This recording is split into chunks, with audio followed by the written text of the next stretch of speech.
Les relations qui unissaient donc certains intellectuels aussi bien en Arménie, en Géorgie et en Lituanie, à ce couple d'intellectuels et d'écrivains, donc Jean-Paul Sartre et Simone de Beauvoir, et comment il y a eu des échanges dans les années 60 entre un moment au premier dégel khrouchtchevien, entre les intellectuels français et les intellectuels d'un certain nombre de pays liés, bien sûr, à l'Europe de l'Est.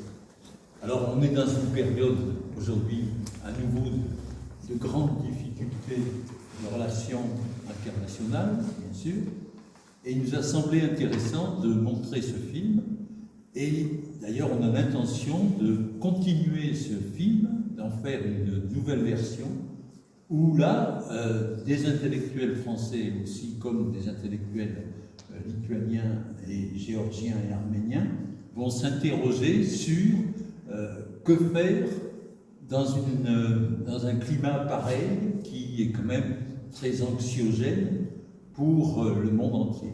Voilà. Alors vous allez voir les tribulations de M. Sartre et Mme de Beauvoir entre Caucase et Baltique, parce qu'effectivement, ils ont fait de nombreux voyages pour rencontrer ces intellectuels. Et cette idée du film m'était venue au moment où j'avais vu un reportage qu'avait fait un Arménien qui s'appelait Alexandre Topchian. Ce monsieur est mort maintenant, mais vous allez le voir à l'âge. Et lui avait, comme il était le fils du président de l'Assemblée nationale arménienne à l'époque, il avait pu suivre le voyage donc de Simone de Beauvoir et Jean-Paul Sartre en Arménie. Une intellectuelle aussi donc, dans ce film qui, elle, est géorgienne, Mzia Bakradze. Et Mzia Bakradze, elle avait fait une thèse sur Jean-Paul Sartre et sur l'œuvre de Jean-Paul Sartre. Et elle avait pu rencontrer donc Sartre et de Beauvoir de nombreuses fois et travailler avec eux sur le sens de sa philosophie. Et puis il y a le héros national lituanien, le photographe Antanas Sutkus, qui lui a fait tout un reportage sur la visite et sur le séjour donc de Jean-Paul Sartre et Simone de Beauvoir, non seulement à Vilnius, mais à Nida aussi, et à Kaunas, etc. Donc vous allez voir comment tout ça s'est imbriqué et quel était le climat à l'époque et la tentative de Sartre et de Beauvoir d'approcher les intellectuels tout à fait différents selon les pays, bien sûr. En Géorgie, ils étaient différents que ceux en Lituanie, etc. Mais il y avait une tentative de dialogue. Est-ce qu'aujourd'hui, des tentatives de dialogue sont possibles? Ce n'est pas sûr, bien sûr. Mais voilà. Donc ce sont des questions que ce film souhaitait poser à l'époque. Et ce sont des questions qui se posent encore aujourd'hui. Est-ce qu'un dialogue est éventuellement possible? Bien sûr que non pour beaucoup, et pour d'autres, c'est aussi des interrogations. Voilà. Alors voilà les tribulations. Les tribulations, vous savez, c'est un peu comme le séjour un peu rocambolesques des uns et des autres.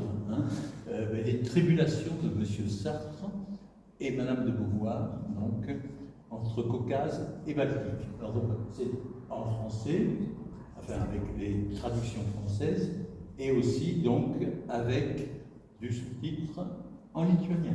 Voilà, je vous laisse.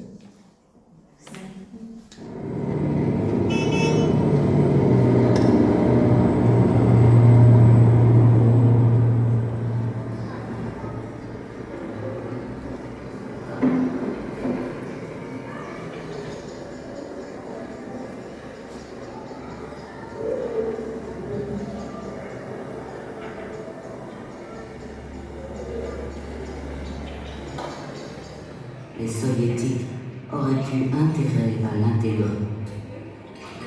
Cette idée d'une unité dans la lutte avait séduit ceux des intellectuels qu'on appelait libéraux ou progressistes et qui combattaient le conformisme. Ils souhaitaient poursuivre le dialogue avec Sartre et ce fut une des raisons qui nous décida à retourner souvent en URSS.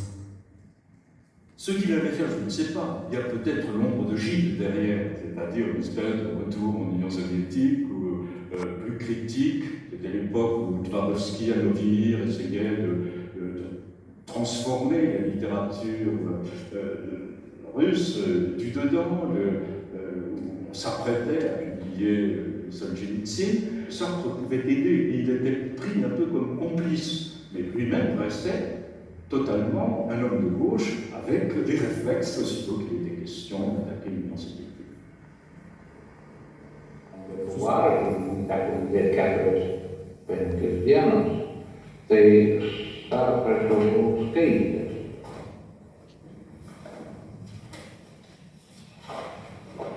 Jis man buvo labai įdomus rašytojas. Tai jis metais jau jis yra labai domėjausi literatūrą. Ne tik prancūzų, bet ir amerikiečių, ir rusų, ir kitomis literatūromis. Jis buvo man labai įdomus kaip rašytojas, susipažinus kaip žmogus. Svarbu, kai tau 26 metai nebuvo.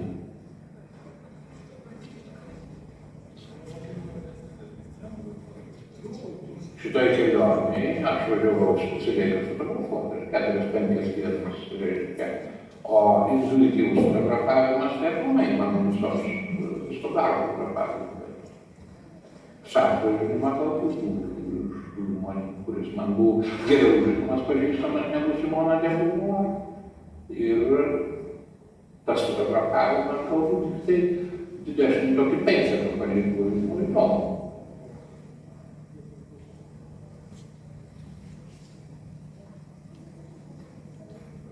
Praktinis pažinimas, džiaugtis, gyventi tą dieną, turbūt kažkuria prasme tai buvo pirmoji pamoka bendraujant tas kelias dienas su Žanu-Poliu Sartru ir Simona de Beauvoir.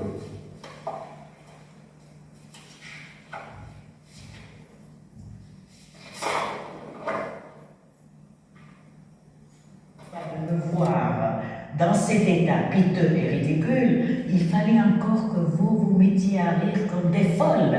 Et il s'est assis. Il n'était pas fâché, mais il était tout à fait perdu. On est sorti, on a commencé à marcher, et tout d'un coup, il s'est adressé à Simone. Nom de Dieu, Castor, pourrez-vous m'expliquer pourquoi vous avez tant ri et de tout votre cœur? Alors nous, les deux femmes nous étions déjà très calmes, mais ça a recommencé. Nous nous sommes pliés de rire. Sartre nous a regardés. Il a commencé à rire aussi. Dans le silence total, on n'entendait que le rire fou des trois personnes. C'était fini à Tbilissi. Elle m'a embrassé et elle m'a proposé de l'appeler Castor. Les prochaines rencontres, ce que j'ai pu jamais faire. 64, ils m'ont envoyé un télégramme parce que j'avais soutenu la thèse et ils s'intéressaient comment ça s'était passé. Une maison où Thomas Mann a séjourné. Le site est très beau.